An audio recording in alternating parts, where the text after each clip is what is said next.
privacy of life is my fundamental right. I don't want to allow anybody to enter in my private zone.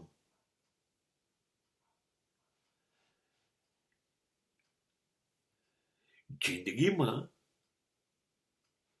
ખાનગીપણું નથી તો જિંદગી નથી. જિંદગીને એવી સાવ ખુલ્લી ન કરી દો. સમાજમાં છીએ આપણે, બુદ્ધ મહાવીર નથી આપણે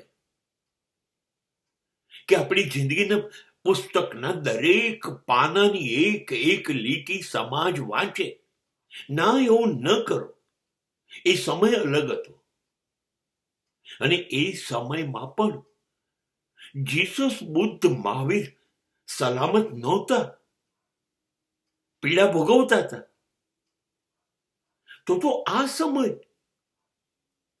જે તમારું ખાનગીપણું જાણશે ને, ઘરમાંથી બહાર નીકળવું મુશ્કેલ કરી દેશે તમારું.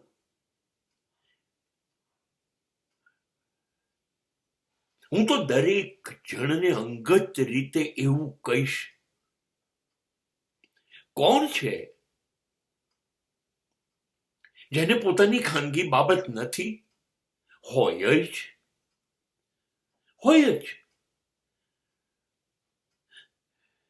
આ હૃદય નામની ડાભડી છે ને આપણો યાદોનો જે પટારો છે ને મગજમાં,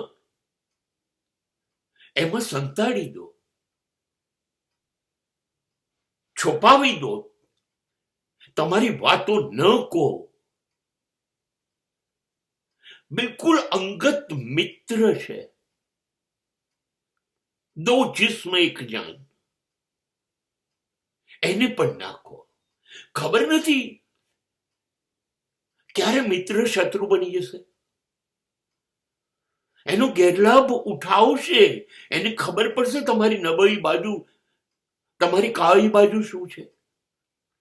નાખો. આવું જ જે પરણીને જાય છે ને, દીકરીઓ પણ આવી જ ભૂલો કરે છે.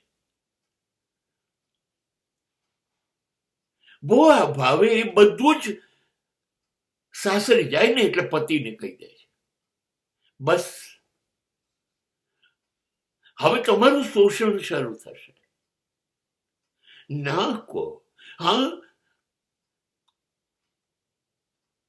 થોડી સી બેઈમાની એ તમને બચાવશે.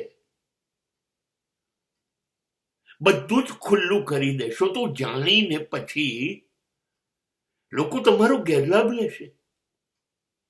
એક એવું ક્ષેત્ર બનાવો જે ખાનગી ક્ષેત્ર, માત્ર તમે દરિયા જેવું પેટ રાખો. જે બધું અંદર ગયું એ ગયું. તમારી અંદર તમારી ખાસ વાતો તમારી અંદર દફન કરી દો. તમે મૃત્યુ પામો ત્યાં સુધી એ તમારું ખાનગી વાત બહાર ના જવી જોઈએ, બસ. નહીતર ખાસ યાદ રાખજો, લોકો તમારા છે એવા બનીને બધું જાણી લેશે અને પછી એ તમારા નહીં હોય, તમારા સિવાય આખી દુનિયાના હશે.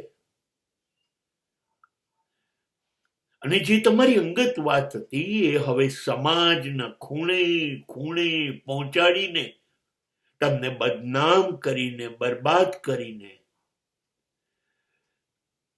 એને સંતોષ થશે. શું કરવા? મારી અંગત વાત હું કોઈને પણ કહું